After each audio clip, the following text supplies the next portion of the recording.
पावन गायत्री मंत्र के साथ आज की स्वाध्याय कक्षा को आरंभ करते हैं। ओम भूर्भुवः स्वः तत्सवितुर्वरेण्यं भर्गो देवस्य धीमहि धियो यो नः प्रचोदयात्। ॐ अखण्डमण्डलाकारं व्याप्तं येन चराचरं तत्पदं दर्शितं येन तस्मै श्रीगुरुवे नमः। ओम गुरुसत्तायै नमः। सभी को प्रणाम। सभी का सायकालीन स्वाध्याय कक्षा में हार्दिक स्वागत। आज का हमारा स्वाध्याय गायत्री महाविज्ञान पुस्तक से, जिसका विषय है पाप नाशक और शक्तिवर्धक तपश्चर्या। और आज का वाचन एवं सार प्रस्तुतिकरण कर रही हैं आदरणीय मीना शर्मा दीदी जी। तो दीदी को प्रणाम हम सबकी तरफ से। दीदी आपसे निवेदन करना चाहेंगे कि आज का अपना वाचन और सार प्रस्तुतिकरण का क्रम जो है आरंभ करें। जी प्रणाम। जी भैया, सभी को प्रणाम। तो गुरु सत्ता के संरक्षण में आज के विषय को प्रारंभ करते हैं और बहुत ही सुंदर विषय है ये, पाप नाशक और शक्तिवर्धक तपश्चर्याएं। काफी बड़ा भी है चैप्टर, तो करेंगे साथ साथ इसका अभ्यास। अग्नि की उष्णता से संसार के सभी पदार्थ जल बदल या गल जाते हैं। ऐसी कोई वस्तु नहीं है जिसमें अग्नि का संसर्ग होने पर भी परिवर्तन न होता हो। भैया आवाज आ रही है? जी दीदी स्पष्ट है दीदी आवाज। जी जी जी। तपस्या की अग्नि भी ऐसी ही है। वह पापों के समूह को निश्चित रूप से गला कर नरम कर देती है, बदल कर मन भावन बना देती है अथवा जलाकर भस्म कर देती है। जो प्रारब्ध कर्म समय के परिपाक से प्रारब्ध और भवितव्यता बन चुके हैं, जिनका भोगा जाना अमिट रेखा की भांति सुनिश्चित हो चुका है, वे कष्ट साध्य भोग तपस्या की अग्नि के कारण गल कर नरम हो जाते हैं। उन्हें भोगना आसान हो जाता है। जो पाप परिणाम 2 महीने तक भयंकर उदरशूल होकर प्रकट होने वाला था, वह साधारण कब्ज बनकर 2 महीने तक मामूली गड़बड़ी करके आसानी से चला जाता है। जिस पाप के कारण हाथ या पैर कट जाते, भारी रक्तस्राव होने की संभावना थी, वह मामूली ठोकर लगने से या चाकू आदि चुभने से 10-20 बूंद खून बहकर निवृत्त हो जाता है। जन्म जन्मांतरों के संचित वे पाप जो कई कई जन्मों तक भारी कष्ट देने रहने वाले थे, वे थोड़ी थोड़ी चिन्ह पूजा के रूप में प्रकट होकर इसी जन्म में निवृत्त हो जाते हैं और मृत्यु के पश्चात स्वर्ग मुक्ति का अत्यंत वैभवशाली जन्म मिलने का मार्ग साफ हो जाता है।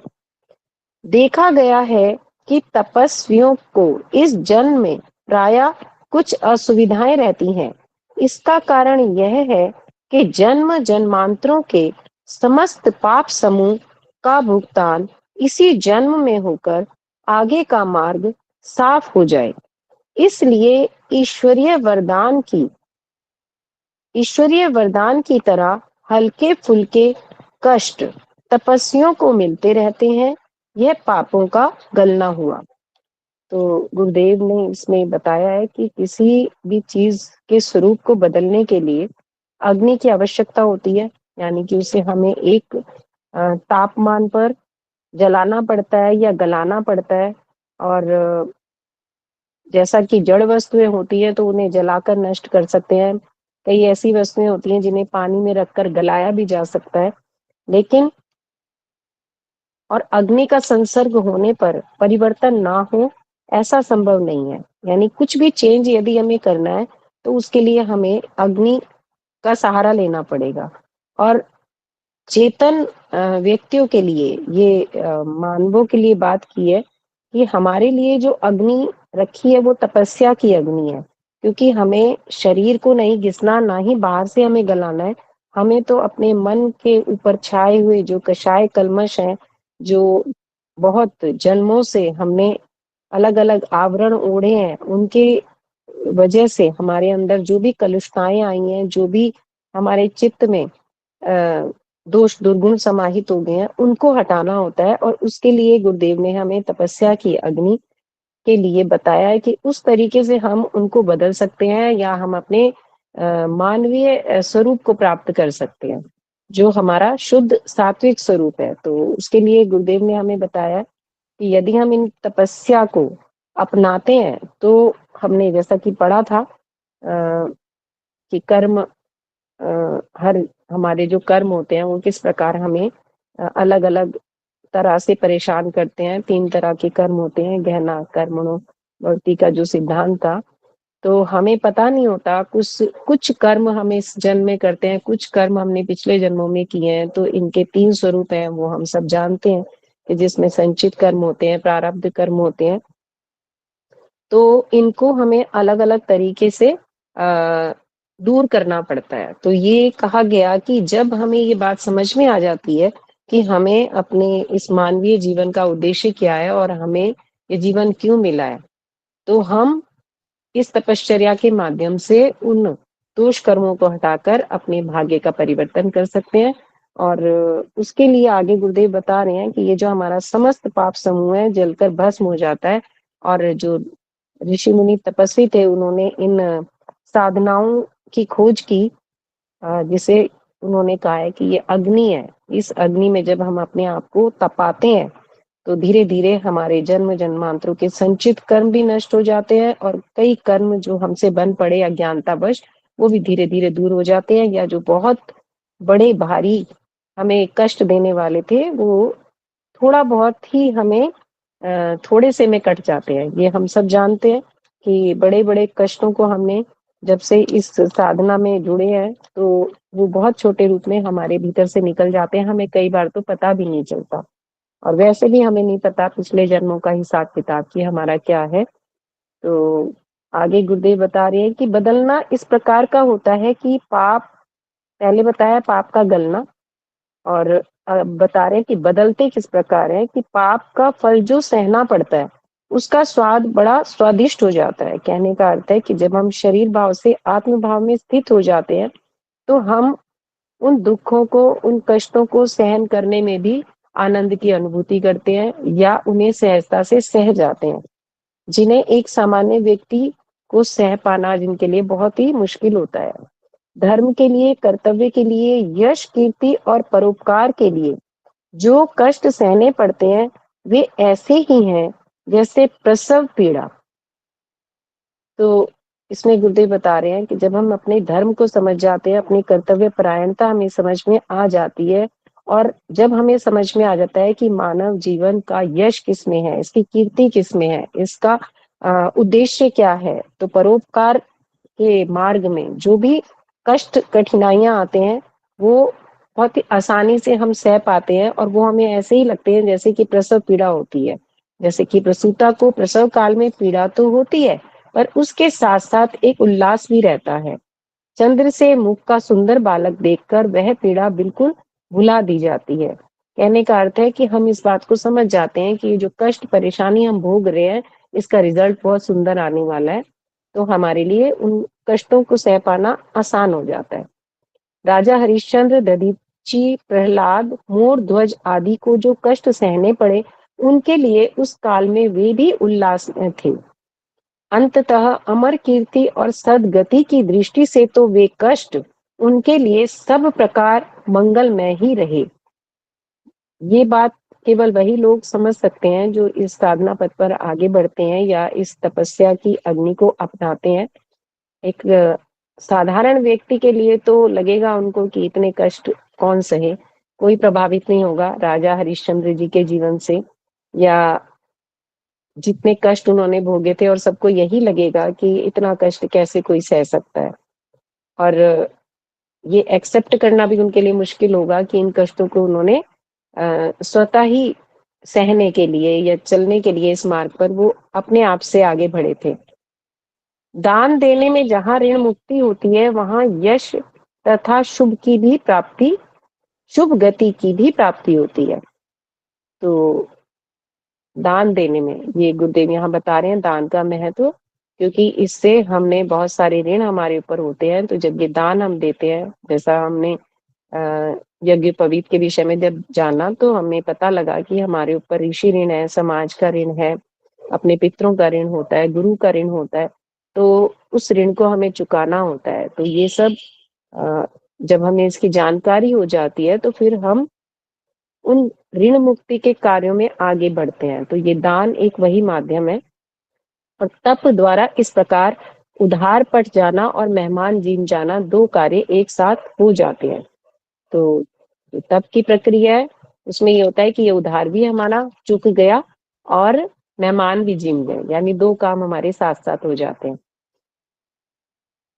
जल जाना इस प्रकार का होता है कि जो पाप अभी प्रारब्ध नहीं बने हैं, भूल, अज्ञान या मजबूरी में बने हैं, वे छोटे मोटे अशुभ कर्म तप की अग्नि में जलकर अपने आप भस्म हो जाते हैं। तो गला देना, अब ये जला देने की बात हो रही है। बदल जाना बता दिया था, गलना कैसे हुआ, बदलना कैसे हुआ। और जल जाने के लिए गुरुदेव बता रहे हैं कि कुछ ऐसे कर्म होते हैं जो अभी प्रारब्ध नहीं बने हैं, यानी जिनका फल हमें अभी नहीं मिलेगा। अभी वो हम सिर्फ इकट्ठे करते रहे हैं, हमने भूल से, अज्ञानतावश या हमारी कोई मजबूरी रही, तो छोटे मोटे अशुभ कर्म हमने कर दिए। लेकिन जब हम इस साधना पथ को अपनाते हैं या उन कर्मों को, बुरे कर्मों से हटकर हम शुभ कर्मों की ओर आगे बढ़ते हैं, सत्कर्मों में अपने को जुटा लेते हैं, तो वो जो बुरे कर्मों का अकाउंट था उसे हम बंद कर देते हैं और हम सद्मार्ग पर चलने लगते हैं। तो अब हमारे नए ऐसे कोई कर्म नहीं बनते, और यदि हमारा ये अकाउंट बढ़ जाए सद्कर्मों का, तो धीरे धीरे वो उनका भी वो जलने लगते हैं। कहने का अर्थ है वो डेबिट क्रेडिट में हमारा क्रेडिट बढ़ जाता है, और जो हमने उधार किए हुए थे, जो कर्म थे हमारे बुरे, उनको भी हम आसानी से जला पाते हैं। जैसे कहते हैं कि सूखे हुए घात पात के ढेर को अग्नि की छोटी सी चिंगारी जला डालती, यानी ये छोटे छोटे कर्म है। तो छोटे से कुछ इकट्ठे हुए पत्ते होते हैं, आसानी से यदि हम एक चिंगारी देंगे तो वो जलकर भस्म हो जाते हैं। तो ये कर्म इस प्रकार से जलते हैं। वैसे ही इस श्रेणी के पाप कर्म तपश्चर्या, प्रायश्चित और भविष्य में वैसा न करने के दृढ़ निश्चय से अपने आप नष्ट हो जाते हैं। तो ये तो तभी नष्ट हो जाते हैं यदि हमने तपश्चर्या को अपना लिया और हमने प्रायश्चित कर लिया, आगे वैसा कर्म ना करने की प्रतिज्ञा कर ली। प्रकाश के सम्मुख जिस प्रकार अंधकार विलीन हो जाता है, वैसे ही तपस्वी के अंतःकरण की प्रखर किरणों से पिछले कुसंस्कार नष्ट हो जाते हैं, और साथ ही उन कुसंस्कारों की छाया, दुर्गंध, कष्टकारक परिणामों की घटा का भी अंत हो जाता है। तो बहुत ही सुंदर गुरुदेव बता रहे हैं हमें कि हमारा अंतःकरण जैसे जैसे निर्मल होता है, उसमें शुद्धता आने लगती है, तो जो भी हमारे कषाय कल्मश थे, हमारी बुरी भावनाएं थी, वो सब हटने लग जाती हैं। और आत्मा का प्रकाश जैसे ही होता है, हम आत्म स्थिति में आते हैं, तो ये जो शरीर भाव में रहकर जो भी हम दुष्कर्म कर रहे थे, वो सब हटने लगते हैं। तो दुष्प्रवृत्तियां नष्ट होती हैं, सत्प्रवृत्तियों का जागरण होता है। तो ये जो कष्टकारक परिणाम हमें भोगने पड़ते, वो भी सब घट जाते हैं या वो समाप्त हो जाते हैं। और तपश्चर्या से पूर्वकृत पापों का गलना, बदलना एवं जलना होता हो, सो बात ही नहीं है, वरन तपस्वी में एक नई परम सात्विक अग्नि पैदा होती है। इस अग्नि को दैवी विद्युत शक्ति, आत्म तेज, तपोबल आदि नामों से भी पुकारते हैं। इस बल से अंतःकरण में छिपी हुई सुप्त शक्तियां जागृत होती हैं, दिव्य सद्गुणों का विकास होता है, स्फूर्ति, उत्साह, साहस, धैर्य, दूरदर्शिता, संयम, सन्मार्ग में प्रवृत्ति आदि अनेकों गुणों की विशेषता प्रत्यक्ष परिलक्षित होने लगती है। कुसंस्कार, कुविचार, कुटेव, कुकर्म से छुटकारा पाने के लिए तपश्चर्या एक रामबाण अस्त्र है। प्राचीन काल में अनेक देव दानवों ने तपस्याएं करके मनोरथ पूरा करने वाले वरदान पाए हैं। गुरुदेव बता रहे हैं हमें, ये हमारा खाली यही नहीं होता कि हमारे पूर्वकृत पाप कर्म उससे गल जाते हैं, बदल जाते हैं या जल जाते हैं। उसके साथ साथ हमारे अंदर एक सात्विक अग्नि जन्म लेती है। अब इस अग्नि को हम कह सकते हैं विद्युत शक्ति या देवीय अनुग्रह, अनुदान हमें मिलते हैं, क्योंकि हमारा आत्मा का तेज बढ़ने लगता है। उसी को हम तपोबल कहते हैं, यानी तप से जो एनर्जी हम गेन करते हैं उससे हमारी प्रवृत्तियां जो सात्विक होती हैं तो वो सदकर्मों की ओर हम आगे बढ़ते हैं। तो हमारे भीतर जो सद्गुण विकसित होते हैं उससे हमारे भीतर एक स्फूर्ति, उत्साह, यानी कि ये जो हमारे तीनों शरीर हैं परिष्कृत हो जाते हैं। हमारे भीतर दूरदर्शिता आती है, संयम आता है और सन्मार्ग में हमारी प्रवृत्ति होने लगती है। अनेक सद्गुण हमारे भीतर विकसित होने लगते हैं। तो प्राचीन काल में बता रहे हैं कि देव दानवों ने सभी ये तपस्याएं करते हैं, लेकिन घिसने की रगड़ से गर्मी पैदा होती है। अपने को तपस्या के पत्थर पर घिसने से आत्मशक्ति का उद्भव होता है। समुद्र को मथने से 14 रत्न मिले, दूध के मथने से घी निकलता है, काम मंथन से प्राणधारी बालक की उत्पत्ति होती है, भूमि मंथन से अन्न उपजता है, तपस्या द्वारा आत्म मंथन से उच्च आध्यात्मिक तत्वों की वृद्धि का लाभ प्राप्त होता है। पत्थर पर घिसने से चाकू तेज होता है, अग्नि में तपाने से सोना निर्मल बनता है। तप से तपा हुआ मनुष्य भी पाप मुक्त, तेजस्वी और विवेकवान बन जाता है। तो गुरुदेव बता रहे हैं कि तपस्याएं देव भी करते हैं, दानव भी करते हैं, यानी अपनी इच्छाओं की पूर्ति के लिए हम अलग अलग तरह की तपस्याओं को अपनाते हैं और उससे मनोरथ प्राप्त कर लेते हैं। जो वरदान हमें चाहिए, जिस तरीके की हमारी इच्छा हो श्रेय मार्ग पर जाने की या प्रिय मार्ग पर जाने की, वो सब हम प्राप्त कर लेते हैं। क्योंकि ये जो घिसने की प्रक्रिया होती है उससे जो गर्मी पैदा होती है, तो वो आत्मशक्ति हमारे भीतर एक शक्ति का जो प्रादुर्भाव होता है। तो जैसे कहते हैं कि समुद्र को मथा गया तो उसमें से 14 रत्न निकले, और यदि दूध को हम मथते हैं तो उससे घी निकल जाता है, और काम मंथन की प्रक्रिया में हम एक प्राणधारी बालक को जन्म दे पाते हैं। और धरती को जब अन्न के लिए तैयार किया जाता है तो भूमि मंथन, तपस्या द्वारा हम उच्च आध्यात्मिक तत्वों की वृद्धि का लाभ प्राप्त करते हैं। तो कहने का अर्थ है कि ये जो तपश्चर्या है हमारे लिए कितनी आवश्यक है, और ये जो मानवीय जीवन मिला है वो यही वो जीवन है जिसमें हम अपनी आत्मा की प्राप्ति कर सकते हैं। और बार बार ये जीवन हमें मिला है, लेकिन चूंकि किसी ना किसी रूप में हम नहीं जानते थे इस मार्ग को, तो भटक भटक कर इस जीवन में ये हमें सौभाग्य प्राप्त हुआ है कि अब हम समझ पा रहे हैं कि इस मानवीय जीवन की क्या उपयोगिता है और हमें ये क्यों मिला है। तो अब इसमें गुरुदेव ने जो ये 12 तप दिए, इन 12 तप के माध्यम से हम अपने आप को परिष्कृत कर सकते हैं और बहुत ही आसान अपने रिसर्च से गुरुदेव ने हमारे लिए ये तप बताए हैं। तो 12 तप हम इनको एक बार जान लेते हैं, और सभी ने इसका अभ्यास भी किया है। अस्वाद तप, तो गुरुदेव ये बता रहे हैं कि शरीर भाव से निकलकर जब हम आत्म भाव में जाते हैं तो शरीर की जो आवश्यकताएं हमने बनाई हुई हैं, हम जितने भी हमारे एफर्ट होते हैं, जब तक हम जानते नहीं है, एक सामान्य मनुष्य धन प्राप्ति के लिए प्रयास करता रहता है, जीवन भर अपने आप को खपाता है। और वो धन किस लिए एकत्रित करता है? ताकि वो इसके शरीर को, अपनी इंद्रियों को सुख सुविधाओं से संपन्न बना सके। इसके शरीर के सुख के लिए ही उसके सारे कार्य होते हैं। यदि धन के अभाव में भोजन उसको अच्छा नहीं मिल रहा तो आदमी कहता है कि यदि हमारे पास अधिक धन होगा तो हम राजसी भोजन कर सकते हैं और बहुत विविध प्रकार के व्यंजनों का स्वाद ले सकते हैं।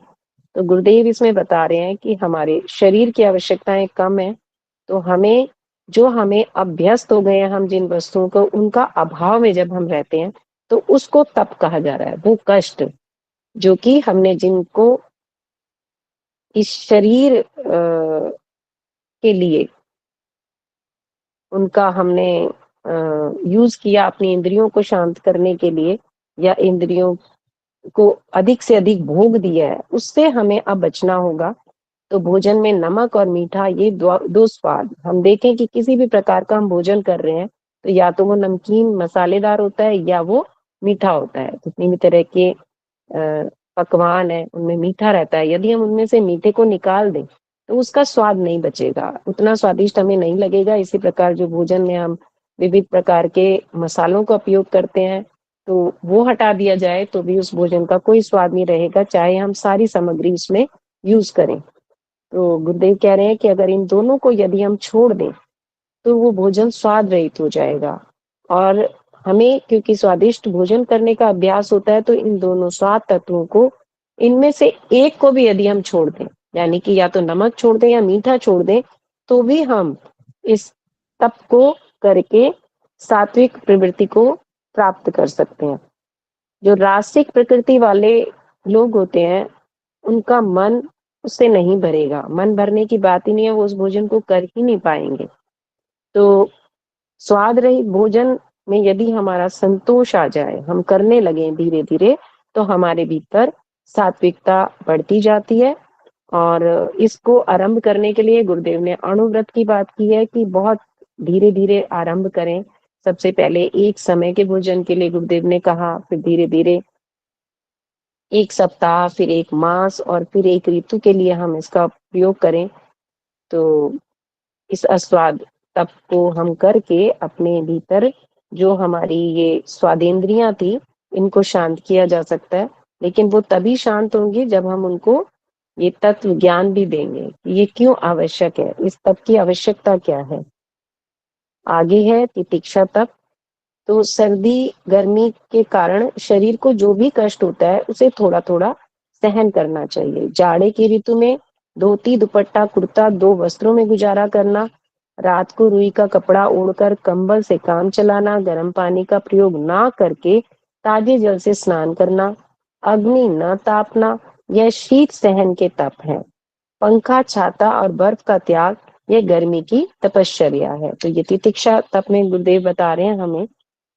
वैसे हम देखें कि हम जितने भी साधन जुटा रहे हैं अपने घर में, सारी सुख सुविधाएं रखते हैं, गर्मी आने से पहले हमारा एसी तैयार, हीटर तैयार और गीजर तैयार, तो ये उन सब चीजों की बातें ही गुरुदेव कह रहे हैं कि हमें इन सबको छोड़ना चाहिए। एक जो नेचुरल एटमॉस्फेयर होता है उसमें रहने की क्षमता हमें विकसित करनी चाहिए।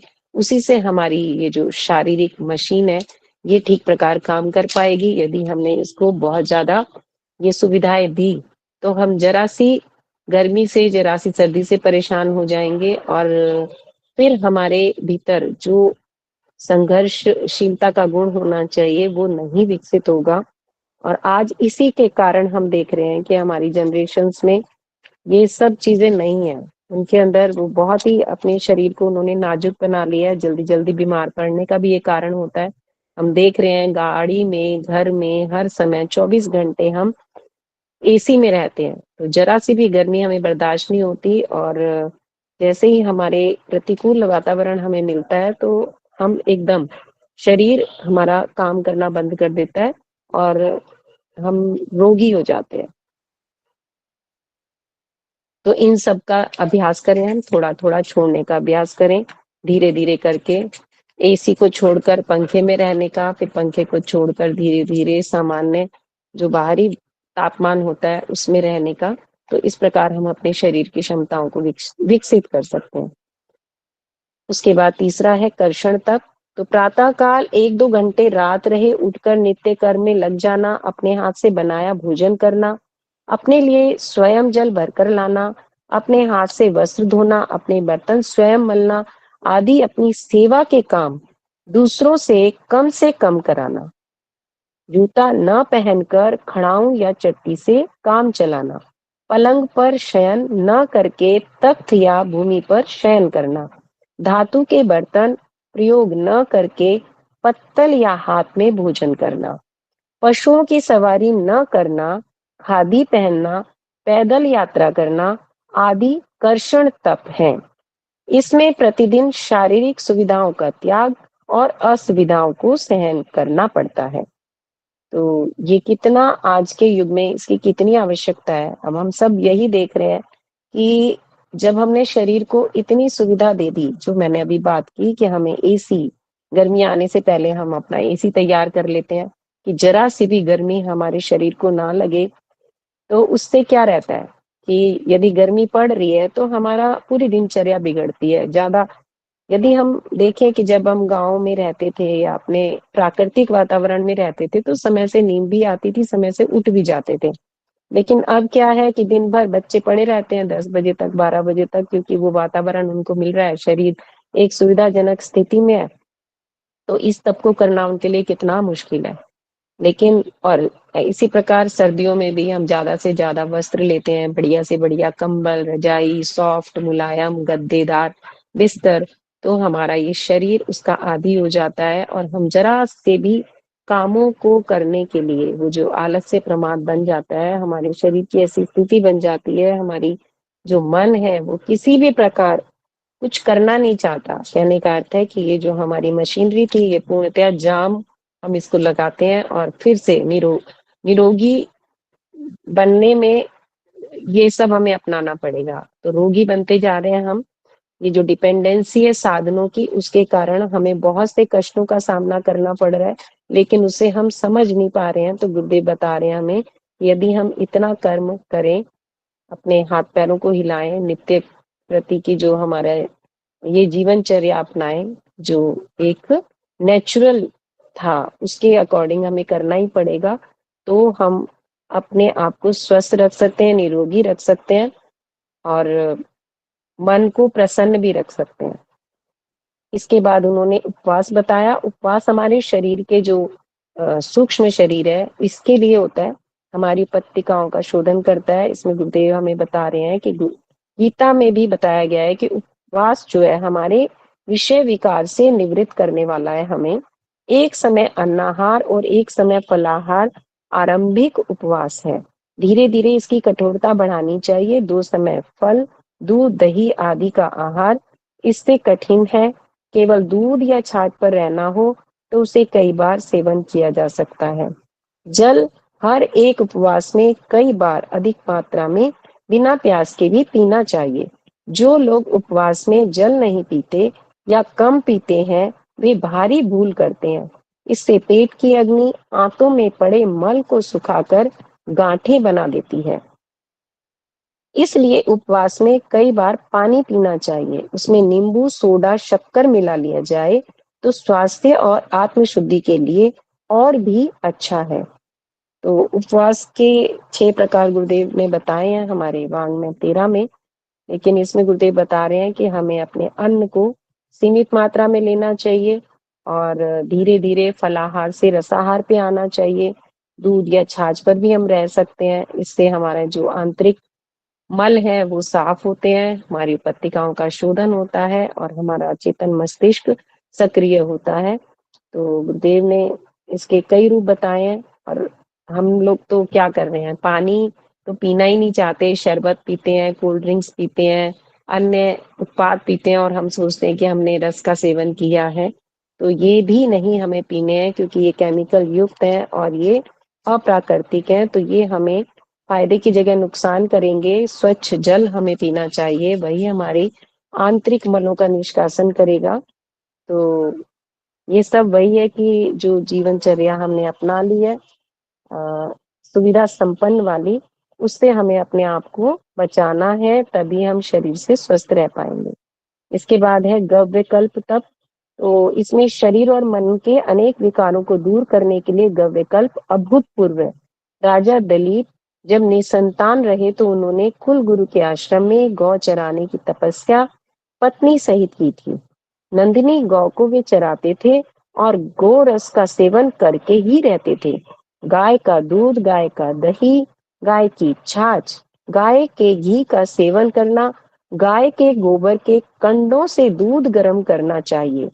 गोमूत्र की शरीर पर मालिश करके सिर में डालकर स्नान करना चर्म रोगों तथा रक्त विकारों के लिए बड़ा लाभदायक है। गाय के शरीर से निकलने वाला तेज बड़ा सात्विक एवं बलदायक होता है। इसलिए गौ चराने का भी बड़ा सूक्ष्म लाभ है। गौ के दूध, दही, घी, छाछ पर मनुष्य 3 माह निर्वाह करे तो उसके शरीर का एक प्रकार से कल्प हो जाता है। तो ये हमारे ऋषि मुनियों ने जो गौ माता के पालन का लाभ हमें बताया था, उनके उत्पादों का सेवन जो बताया था, तो उसके पीछे बहुत ही साइंटिफिक कारण भी अब हमें समझ में आते हैं। उनके सानिध्य में रहने से, उनके उत्पादों का सेवन करने से हम निरोगी रहते थे। और आज के समय में भी गुरुदेव कह रहे हैं कि यदि आप गव्य कल्प पर 3 महीने रह लें तो आपके शरीर के सभी जो रोग विकार हैं सब चेंज कर देता है। ये कल्प को बदल देता है, यानी कि पूरे के पूरे हमारे शरीर के जो परमाणु हैं उनको चेंज करने की क्षमता है। लेकिन इसमें देसी गाय का दूध, घी और उनके गोमूत्र में भी बहुत से पोषक तत्व होते हैं जो हमारे शरीर के जो चमड़ी पर हमारे चर्म रोग होते हैं उनको हटाते हैं। उनके सानिध्य में रहने से भी हमें बहुत लाभ होता है, क्योंकि जैसा कि हमने उपनिषदों में पाया है कि सबसे पहले गौ के शरीर को ही बनाया था, जिसमें ईश्वर प्रवेश करना चाहते थे। तो उनमें सूर्य को ग्रहण करने की, उनके दिव्य किरणों को ग्रहण करने की क्षमता होती है। तो गव्य कल्प पर रहकर भी हम तप कर सकते हैं। प्रदातव्य तप, ये छठा तप है। अपने पास जो शक्ति हो उसमें से कम मात्रा में अपने लिए रख कर दूसरों को अधिक मात्रा में दान देना है। धनी आदमी धन का दान देते हैं, जो धनी नहीं है वे अपने समय, बुद्धि, ज्ञान, चातुर्य, सहयोग आदि को उधार या दान देकर दूसरों को लाभ पहुंचा सकते हैं। शरीर का, मन का दान भी धन दान की ही भांति महत्वपूर्ण है। अनीति उपार्जित धन का सबसे अच्छा प्रायश्चित यही है कि उसको सत्कार्य के लिए दान कर दिया जाए। समय का कुछ न कुछ भाग लोक सेवा के लिए लगाना आवश्यक है। दान देते समय पात्र और कार्य का ध्यान करना आवश्यक है। कुपात्र को दिया हुआ अनुपयुक्त कर्म के लिए दिया गया दान व्यर्थ है। मनुष्येतर प्राणी भी दान के अधिकारी हैं। गौ, चींटी, चिड़िया, कुत्ते आदि उपकारी जीव जंतुओं को भी अन्न जल का दान देने के लिए प्रयत्नशील रहना चाहिए। तो इसमें गुरुदेव हमें बता रहे हैं और हम सब जानते हैं इसको कि हम अपनी प्रतिभा से, अपने न केवल धन का दान दें, हम अपनी प्रतिभा से भी इसका भी दान दिया जा सकता है। यानी यदि हमारे भीतर कोई ऐसी टैलेंट है, कोई ऐसा गुण है, तो अपने समय देकर, अपनी बुद्धि देकर, अपने ज्ञान से, अपने चातुर्य से, लोगों को सहयोग देकर, लोगों को प्रेरणा देकर भी हम दूसरों को लाभ पहुंचा सकते हैं। ये हमें खोज सकते हैं कि हमारे अंदर ऐसी कौन सा ऐसा गुण है, कौन सी ऐसी प्रतिभा है जिससे हम दूसरों को लाभ पहुंचा सकते हैं। लेकिन दूसरों को लाभ, दूसरों के सहयोग की भावना हमारे मन में तभी आएगी जब हम सभी को अपना मानेंगे। तो ये एक आवश्यक कार्य है जो हमें करना ही है। हमें मन का दान, गुरुदेव इसमें कह रहे हैं कि धन के दान की तरह मन का दान, यानी कि निश्चल मन हमें रखना है और अपने मनोभाव दूसरों के साथ जोड़ने हैं, मन को उदार बनाना है। और गुरुदेव इसमें एक और हमें समाधान दे रहे हैं कि यदि हमारे पास कोई अनीति से उपार्जित धन भी है तो हम उसको सत्कार्यों में लगा दें या सत्कार्यों के लिए दान दे दें, तो वो भी नीति वाला धन कहा जाएगा। तो कुछ ना कुछ भाग हमें लोक सेवा के लिए अवश्य लगाना है। और हमें ये ध्यान रखना है कि जो दान दिया जा रहा है वो पात्र और वो कार्य उनके लिए आवश्यक है कि नहीं। यानी कुपात्र ना हो वो व्यक्ति, हम किसी को भिखारी समझ रहे हैं कि इसको आवश्यकता है और हमने उसको कुछ धन दे दिया और उसने वो जाकर शराब पीकर अपने आप को और अधिक उससे परेशानियों में डाल दिया और दूसरों के लिए भी परेशानी बना, तो ये दान हमारा व्यर्थ चला जाएगा। जैसा कि आजकल हम सब देख ही रहे हैं। यहाँ तक कि आजकल योग्य पात्र का मिलना भी बहुत ही मुश्किल होता है, और यदि हमें लगे तो कई लोग हम संस्थाओं को भी दान देते हैं, तो वो संस्थाओं में भी उसका सदुपयोग नहीं हो रहा है। तो हमें इसके लिए अपनी विवेक दृष्टि देखनी होगी कि ये दान हम कहाँ दे रहे हैं।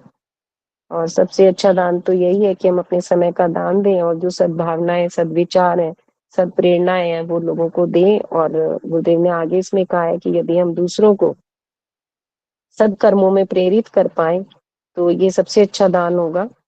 और जो जीव जंतु भी हैं, जो हमारे इस इकोलॉजी सिस्टम को व्यवस्थित रखते हैं, उनके लिए भी हमें कुछ ना कुछ देना चाहिए। तो ये देने की भावना हमारे भीतर आएगी तो स्वयं हमें उसमें कुछ कष्ट तो सहना ही पड़ेगा, कुछ अभाव ग्रस्त रहना पड़ेगा, तो तभी हम उचित सहायता दूसरों की कर सकते हैं कि कुछ अपना बचाएंगे और दूसरों को देंगे। उन्नतिशील सात्विक सद्गुणी बनाने में सहायता करना, सुविधा देना दान का वास्तविक उद्देश्य है। दूसरों को उचित सहायता करना और उन्नतिशील बनाना, जैसा अभी हमने इस पे चर्चा की। और दान प्रशंसा में धर्म शास्त्रों का पन्ना पन्ना भरा हुआ है। तो हमारे धर्म शास्त्र सभी हमें बताते हैं कि दान का कितना महत्व है, उसके पुण्य के संबंध में अधिक क्या कहा जाए। वेद ने कहा है 100 हाथों से कमाएं और 1000 हाथों से दान करें। कहने का अर्थ है कि संघर्ष करें और भरपूर धन कमाएं और हजारों हाथों से उसको दान भी दें, यानी सबके लिए उपलब्ध कराएं। जितना अधिक धन हमारे पास है, धन है या किसी भी तरह की प्रतिभा है, उसको हम 1000 हाथों से दान करें, यानी जितनी मात्रा में दे सकते हैं उससे अधिक ही देने का प्रयास करें। इसके बाद गुरुदेव ने हमें निष्कासन तप के विषय में बताया कि जो हमारी बुराइयां होती हैं, अपनी बुराइयों को, पापों को गुप्त रखने से मन भारी रहता है। पेट में मल भरा रहे तो उससे नाना प्रकार के रोग उत्पन्न होते हैं। वैसे ही अपने पापों को छुपा कर रखा जाए तो यह गुप्तता रुके हुए मल की तरह गंदगी और सड़न पैदा करने वाले समस्त मानसिक क्षेत्र को दूषित कर देती है। इसलिए कुछ ऐसे मित्र चुनने चाहिए जो काफी गंभीर और विश्वस्त हों। उनसे अपनी पाप कथाएं कह देनी चाहिए, अपनी कठिनाइयां, दुख गाथाएं, इच्छाएं, अनुभूतियां भी इसी प्रकार किन्हीं ऐसे लोगों से कहते रहना चाहिए जो उतने उदार हों कि उन्हें सुनकर घृणा न करें, और कभी विरोधी हो जाने पर उन्हें दूसरों से प्रकट करके हानि न पहुंचाए। यह गुप्त बातों का प्रकटीकरण एक प्रकार का आध्यात्मिक जुलाब है, जिससे मनोभूमि निर्मल होती है। प्रायश्चितों में दोष प्रकाशन का महत्वपूर्ण स्थान है। गो हत्या हो जाने का प्रायश्चित शास्त्रों ने यह बताया है कि मरी गौ की पूंछ हाथ में लेकर 100 गांवों में वह व्यक्ति उच्च स्वर से चिल्ला चिल्ला कर यह कहे कि मुझसे गौ हत्या हो गई। इस दोष प्रकाशन से गौ हत्या का दोष छूट जाता है। जिसके साथ बुराई की हो उससे क्षमा मांगनी चाहिए, क्षतिपूर्ति करनी चाहिए, और जिस प्रकार वह संतुष्ट हो सके वह करना चाहिए।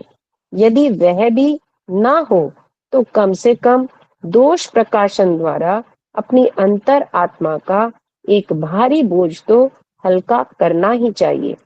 इस प्रकार के दोष प्रकाशन के लिए शांति कुंज हरिद्वार को एक विश्वसनीय मित्र समझकर पत्र द्वारा अपने दोषों को लिखकर उनके प्रायश्चित तथा सुधार की सलाह प्रसन्नता पूर्वक दी जा सकती है।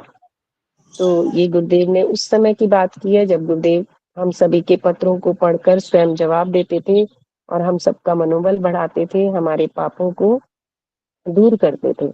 लेकिन एक बहुत ही अच्छी बात जो गुरुदेव इसमें कह रहे हैं कि कई बार ऐसा होता है कि आजकल तो हम देख रहे हैं कि एक चेहरा हमारा दिखाने का और ये हाथी के दांत खाने के और दिखाने के और वाली जो स्थिति है सभी पे बनी हुई है। बाहर से तो सभी लोग बहुत ही सभ्य दिखाई देते हैं, लेकिन मन ही मन बहुत से कषाय कलमश, बहुत से ऐसी कर्म भी करते चलते हैं कि जो बाहर से नहीं दिखते लेकिन भीतर ही भीतर रहते हैं, और वो जो व्यक्ति ऐसा करता है वो भीतर से बहुत अधिक अपने आप को एक कहते हैं ना कि जैसे मल पेट में रह जाए, उस गंदगी से उसको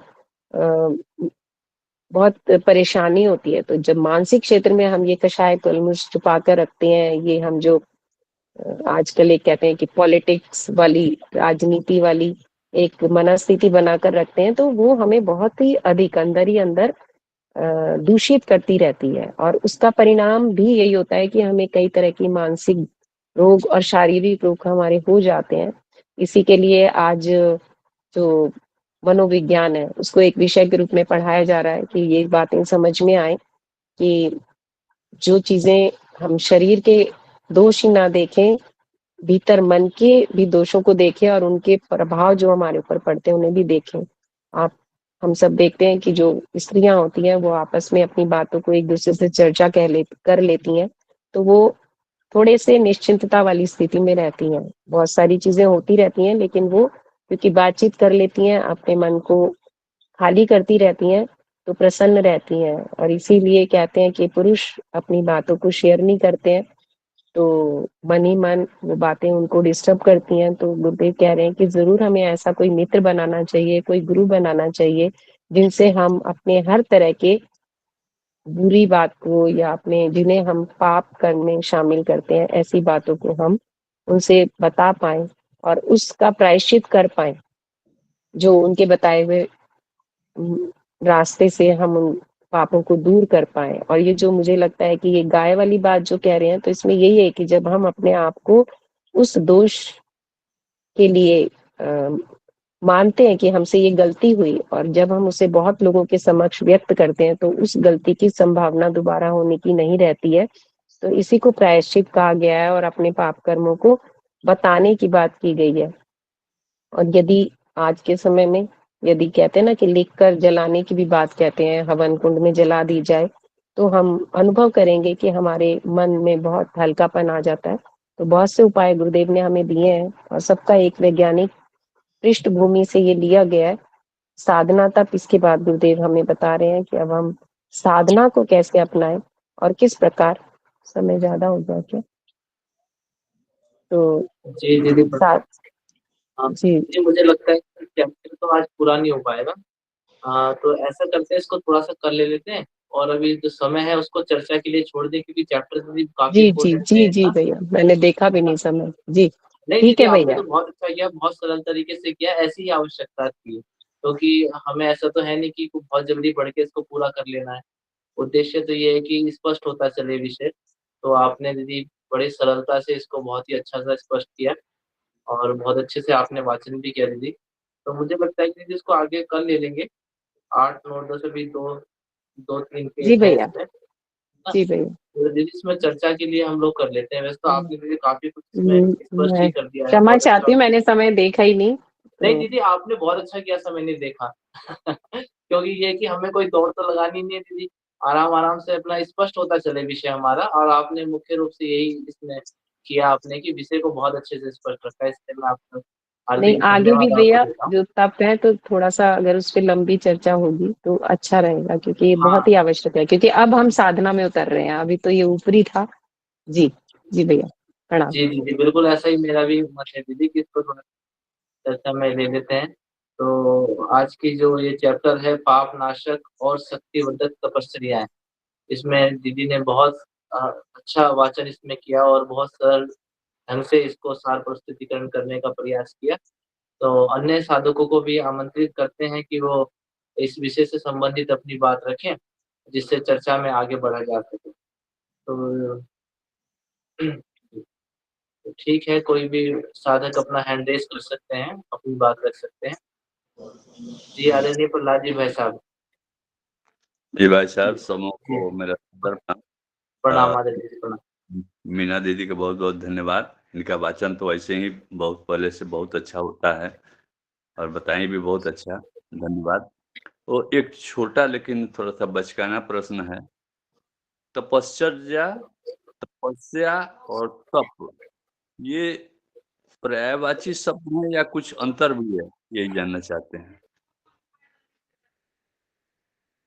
जी आदरणीय जी, ये तपश्चर्या तप तो मुझे लगता है कि पर्यायवाची शब्द ही है, और इसमें कोई और अन्य वरिष्ठ साधक अपना मार्गदर्शन करेंगे तो अच्छा रहेगा। जी एक बार और दोहरा दीजिए आदरणीय जी, क्या तप, तपश्चर्या और तपश्चर्या, तप और तपस्या।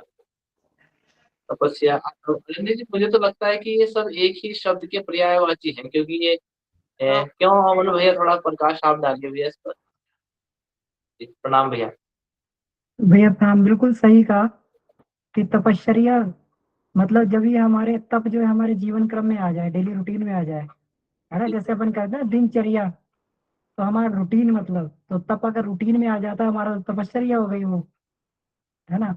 और तप का मतलब अपनी दुर्बलताओं को अपनी दुर्बलताओं से लड़ना, अपना परिष्कार करना। अध्यात्म के दो ही मार्ग है, एक योग है और तप है। योग का मतलब जो है ईश्वर से जुड़ना, सद्गुणों को धारण करना। और तप का मतलब है अपने अंदर अंतःकरण की बुराइयों को, व्याधियों को, वादियों को समाप्त करना, अपना परिष्कार करना। तो अगर तप हमारे जीवन में आ रहा है, प्रतिदिन हम जो है तप तप प्रधान दिनचर्या को अपना रहे हैं, तो तपश्चर्या हो गई। तो ये सभी एक वाक्य के ही पर्यायवाची हैं। जी भाई साहब, जी धन्यवाद भाई। ये केवल क्रिया कर्म विशेषण की तरीके से हम लोग इन्हें देख सकते हैं ना। फिर भी थोड़ा सा अंतर निकल के आया ना तपश्चर्या में। बहुत हाँ, धन्यवाद। रूटीन रूटीन चर्या जहाँ लगी हुई, रूटीन मतलब रूटीन में आ गया। अब ये इसमें जो ये गुरुदेव ने दिया, ये सभी जो रूटीन वर्क वाली तपश्चर्या हैं, आस्वाद हो गया, है ना, और ब्रह्मचर्य हो गया, और ये गव्यकल्प हो गया, और ये सारी जो है रूटीन में है। हम रूटीन में मौन हो गया, तो ये सारी रूटीन में हम किसी न किसी माध्यम से इसको अपना सकते हैं।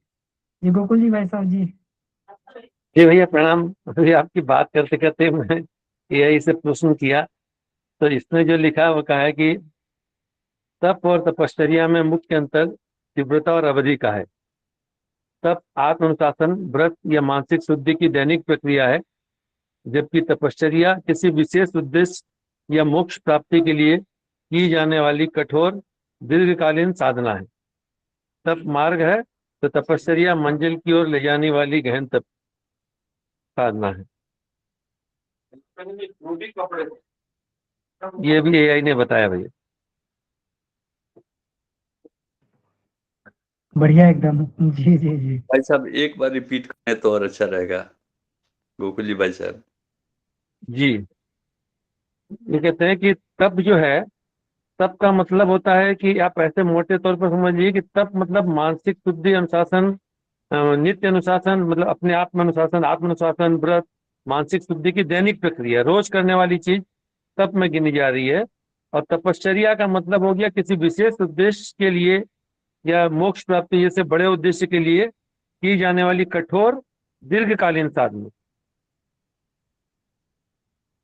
यानी तप दैनिक प्रक्रिया का हिस्सा है और तपश्चर्या एक दीर्घकालीन कठोर साधना।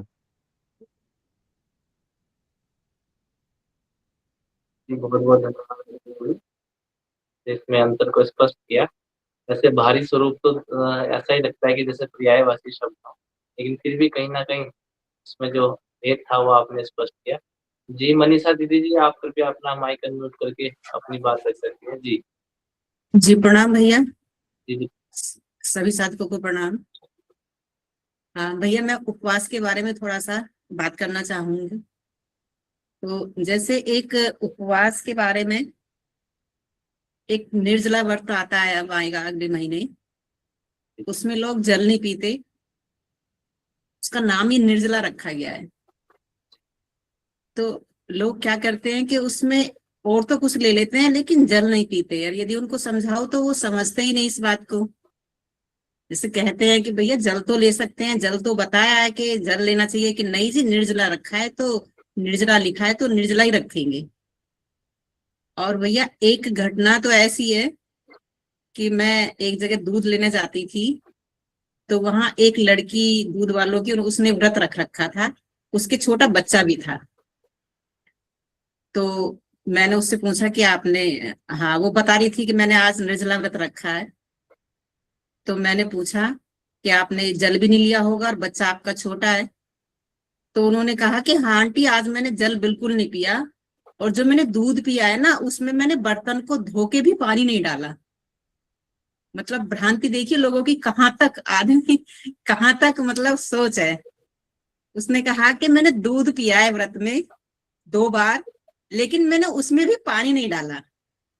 मुझे सुन के बड़ा आश्चर्य हुआ कि इनको इतना भी नहीं पता कि दूध में कितना % पानी है और कितना % आधार तत्व है। तो मतलब भ्रांतियां यहाँ तक है लोगों के अंदर कि उनको कैसे समझाया जाए, मानने को तैयार नहीं है। जी दीदी, बहुत और अच्छा आपकी। जी दीदी जी, और एक भैया मैं ये कहना चाहती थी कि कुछ तपश्चर्याएं तो पहले स्वतः ही हो जाती थी। जब हम छोटे थे तो हमारे यहाँ बिजली नहीं थी गांव में, और हमारे आंगन में हमारे आंगन में नीम का पेड़ था, और उस नीम के पेड़ के नीचे ही हम सारे दिन, सारी दोपहरी समझो सब काम करते थे, और सब स्वस्थ रहते थे, अच्छे से रहते थे। और अब जैसे हम सुविधाओं में घुसते जा रहे हैं, उसी तरह से हमारा शरीर हो रहा है, उसी तरह की बीमारियां बन रही हैं। तो कुछ तपस्याएं तो पहले स्वतः ही हो जाती थी, क्योंकि हम प्रकृति के इतने नजदीक रहते थे कि हमें आर्टिफिशियल की कोई जरूरत ही नहीं होती थी। लेकिन अब समय ऐसा है कि आदमी फिजिकल कम और मेंटली ज्यादा महसूस करता है किसी परेशानी को। मतलब गर्मी आने से पहले ही ये लगने लगता है कि जल्दी एसी की सर्विस कराइए, नहीं तो गर्मी लगने लगेगी, और गर्मी वास्तव में लगती है। लेकिन पहले ऐसा कुछ नहीं था। तो इतना आदमी तब पहले स्वतः ही कर लेता था, क्योंकि परिस्थिति ऐसी थी और व्यक्ति उसी हिसाब से, उसी परिस्थिति में ढल जाता था। जी भैया, मुझे यही कहना था। धन्यवाद। जी दीदी धन्यवाद, बहुत अच्छी दीदी आपने बात रखी। ये दीदी निर्जला व्रत का ये वर्णन मिलता है कि ये पहली बार भीम ने किया था इसको। तो ये उस युग की साधना थी, उन्होंने उस युग में उस समय के अनुसार किया था। और ऐसा कहा भी जाता था कि उस समय पे जो शरीर थे वो जल तत्व प्रधान थे। जी आदरणीय गोकुल जी भाई साहब इसको स्पष्ट करेंगे। जी आदरणीय जी, आप मार्गदर्शन करें। ये प्रणाम। गुरुदेव ने निर्जला के लिए तो मना किया, उन्होंने कहा कि उपवास में ज्यादा जल पीना चाहिए। लेकिन यहाँ गुरुदेव ने सामान्य उपवास की बात कही है, शरीर शुद्धि के लिए जो उपवास किए जा रहे हैं अन्नमय कोष में, उसमें कहा है कि ज्यादा जल पीना चाहिए। पर कुछ एक ऐसे लोग हैं नेचुरोपैथी से जुड़े हुए जो कि इसको कराते भी हैं, और वो कहते हैं कि आज निर्जला रखिए एक दिन के लिए, पर वो बहुत वैज्ञानिक तरीके से दिखाते हैं। वो कहते हैं कि पहले दिन आप अपने डाइट को बहुत सॉफ्ट कर लीजिए, केवल लिक्विड डाइट पे आ जाइए। फिर दूसरे दिन आप निर्जला रखिए, और तीसरे दिन फिर आप लिक्विड डाइट पर रहिए, और उस समय एनिमा का प्रयोग कीजिए। तो उस तरह से प्राकृतिक सिस्टम में कई जगह ऐसा लोग कराते भी हैं निर्जला का, और कईयों को उससे बहुत ज्यादा लाभ हुए। मेरे कोई परिचित हैं, मैंने उनसे 1-2 बार बात हुई तो मैंने कहा भाई गुरुदेव ने तो मना किया। तो उन्होंने कहा कि लेकिन हम वहाँ गए थे, उन्होंने हमको ऐसा कराया और बहुत लाभ हुआ। और वो अपने जीवन में जब कोई परेशानी होती है तो तुरंत वो निर्जला कर रहे। पर यह बात जरूर है कि शारीरिक श्रम उस दिन बिल्कुल नहीं करते हैं। पहले दिन टोटल लिक्विड पे रहते हैं, दूसरे दिन निर्जला, तीसरे दिन फिर लिक्विड पर, तब चौथे दिन अपनी वो हल्के आहार के साथ उसके ऊपर में आते हैं। तो निर्जला को ये निर्जला करें चाहे जल पा करके कहें, कहने का मतलब ये है कि कोई भी उपवास करें, उसको करें हम वैज्ञानिक पद्धति से, कोई पुण्य कमाने के लिए ना करें। जी आदरणीय जी, सबसे बड़ा पुण्य तो यही है, जब शरीर स्वस्थ हो जाएगा तो इसमें यही सबसे बड़ा पुण्य है। और बहुत अच्छा आदरणीय जी आपने इसमें मार्गदर्शन दिया। ये बात सही है कि कुछ मेरे भी संपर्क में है जो इस तरीके से किया है जिन्होंने, लेकिन उन्होंने विशेष रूप से देख रेख में और बिल्कुल वैज्ञानिक तरीके से वो लोग करते हैं, तो उसका लाभ मिलता है। लेकिन एक प्रचलन के आधार पर करना और बिना उसके सही तरीके को जाने बिना उसके करना, उससे फायदे की जगह हानियां ही होती हुई दिखाई देती। तो ये है। और उपवास में ये तो जल की बात हुई। आमतौर पे वैसे भी देखा गया है कि आदमी दिन भर तो व्रत रखता है, और शाम को जब व्रत उपवास खोलता है तो पता चल रहा है कि उसमें ये कुट्टू पकौड़ी सब पूरी तरीके से उतना उसको खोलते हैं। तो वो अवैज्ञानिक तरीके से किए गए जो उपवास है वो लाभ की जगह पर उल्टे हानियां पहुंचाते हैं, ऐसा है। तो और दीदी ने जो दूसरी बात कही कि पहले तो जो कुछ तपस्याएं जो वैसे ही दिनचर्या में हो जाया करती थी, ये बात दीदी सही है कि इतनी सुविधाएं नहीं थी तो हो जाती थी, लेकिन अब तो विशेष व्यवस्था बनानी पड़ती है उसमें। सबसे सब अगर लोग एसी में बैठे तो हम अलग से पंखे में जाना पड़ेगा फिर। लेकिन फिर भी ये कि स्थिति परिस्थिति के अनुसार जिसको जो उद्देश्य प्राप्त करना है और उसका वैज्ञानिक आधार उसने समझा हुआ है, तो वो अपने लिए व्यवस्था बना लेगा उसमें, ना। लेकिन कोई अगर वो समझना नहीं चाहता है, सिर्फ करना चाहता है, तो उसको थोड़ी सी परेशानी होती है। वो फायदे की जगह जो है नुकसान उसमें ज्यादा देखने को मिलते हैं। तो ये है। और साधक भी अगर अपनी बात रखेंगे तो अच्छा होगा इसमें। और दीदी निर्जला व्रत में आदरणीय जी ने बताया, बिल्कुल ठीक है ये बात, लेकिन व्रत में तो ये जल तो अवश्य ही लेना चाहिए, ऐसा गुरुदेव ने दिखाया, इसमें सभी को उससे लाभ होता है। तो ये बताते कि भीम ने ये की थी निर्जला एकादशी। जी दीदी कुछ कहना चाहते अगले दिन भैया मैंने देखा है कुछ लोगों की डिप लगती है, निर्जला व्रत दीदी रखने वालों के अगले दिन मैंने देखा है कि उनको डिप लगती है, उनको ग्लूकोज देनी पड़ती है, उनकी हालत इतनी खराब हो जाती है ना। तो फिर इसका क्या फायदा हुआ? तो हम यही समझाते रहते पानी पियो, लेकिन कोई समझने को तैयार नहीं। नहीं जी, निर्जला व्रत है तो हम निर्जला ही रखेंगे। ऐसी मान्यता इतनी प्रगाढ़ है कि मानने को तैयार नहीं है लोग। जी भैया। दीदी इसीलिए दीदी गुरुदेव ने जो सूत्र दिया है ना, परंपराओं की तुलना में विवेक को महत्व देंगे, वो इसीलिए दिया है क्योंकि परंपराएं कई तरीके से बदल चुकी हैं। अब वो परंपराएं किस तरीके से शुरू की गई थी, उनका क्या उद्देश्य था, तो वो उस उद्देश्य को ध्यान में ना रखते हुए जो है अब केवल परंपराओं को, प्रचलनों को, मान्यताओं को पूरा करने में जो है प्रयासरत रहते हैं। तो उससे लाभ की जगह हानि ज्यादा आपको देखने को बिल्कुल मिलती भैया, है। परंपराओं पे लोग ज्यादा चल रहे हैं, जी वैज्ञानिकता को ना समझ के परंपराओं पे ज्यादा विश्वास कर रहे हैं काफी लोग। जी भैया। जी, बस दीदी हमारा तो सौभाग्य है कि गुरुदेव ने हमें जो है इस तरीके का साहित्य लिख छोड़ा है कि उसमें हमें मार्गदर्शन मिल ही जाता है किसी भी विषय पे, जिसमें कोई भी ऐसा विषय नहीं है जिसपे गुरुदेव ने ना लिखा हो। और बिल्कुल इतना स्पष्ट लिखा है कि उससे ज्यादा अच्छा कोई लिख भी नहीं सकता। तो ये हमारा सौभाग्य है कि उसका स्वाध्याय करने के लिए नित्य प्रतिदिन ये व्यवस्था इतनी अच्छी बनी हुई है। तो इसमें जो प्रश्न होते हैं, जो समस्याएं होती हैं, उनका भी समाधान वरिष्ठ जनों के माध्यम से मिल जाता है।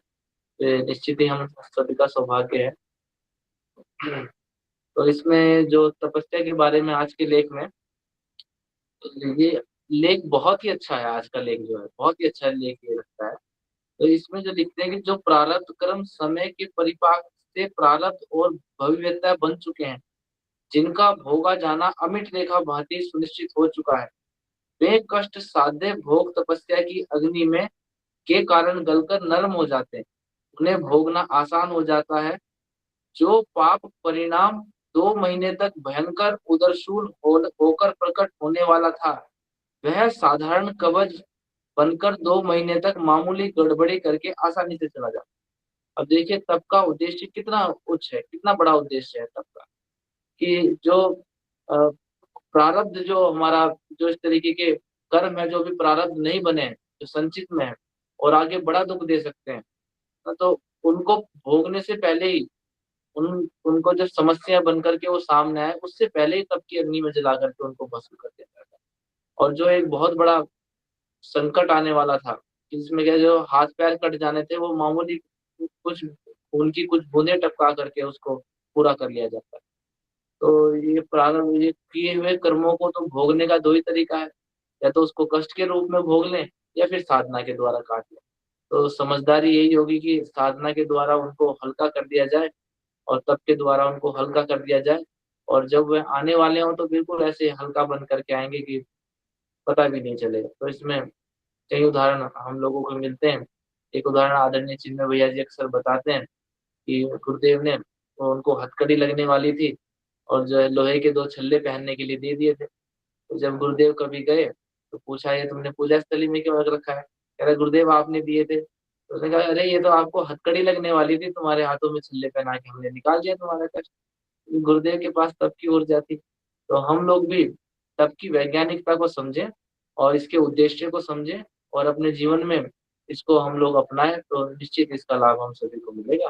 तो अभी आज का तो लेख यहीं पर हम लोग समाप्त करते हैं, समय भी हमारा हो चुका है। तो आइए हम लोग सभी को धन्यवाद करते हुए आज की कक्षा में बहुत अच्छी कक्षा रही। मीना दीदी का बहुत धन्यवाद और आदरणीय गोकुल जी भाई साहब, प्रहलाद जी भाई साहब, आनंद केसरी जी भाई साहब, अमन जी भाई साहब और मनीषा दीदी एवं सभी सहभागी जनों का हार्दिक धन्यवाद करता हूँ। आइए हम लोग आज की कक्षा को शांति पाठ के साथ विराम करते हैं। ओम शांति शांति शांति। प्रणाम सभी को, शुभ रात्रि। प्रणाम भैया, सभी को प्रणाम। मंगलमय हो, शुभ भाई रात्रि। बहनों को प्रणाम। प्रणाम दीदी। सभी भाई बहनों को प्रणाम, शुभ रात्रि। सभी को प्रणाम, सभी भाई बहनों को प्रणाम। प्रणाम भैया, सभी भैया दीदी को प्रणाम, शुभ रात्रि। सभी को प्रणाम, शुभ रात्रि, बहुत बहुत धन्यवाद। प्रणाम भैया, प्रणाम सभी भाई बहनों को प्रणाम। सभी भाई बहनों सभी को दीदी प्रणाम। लोग को प्रणाम।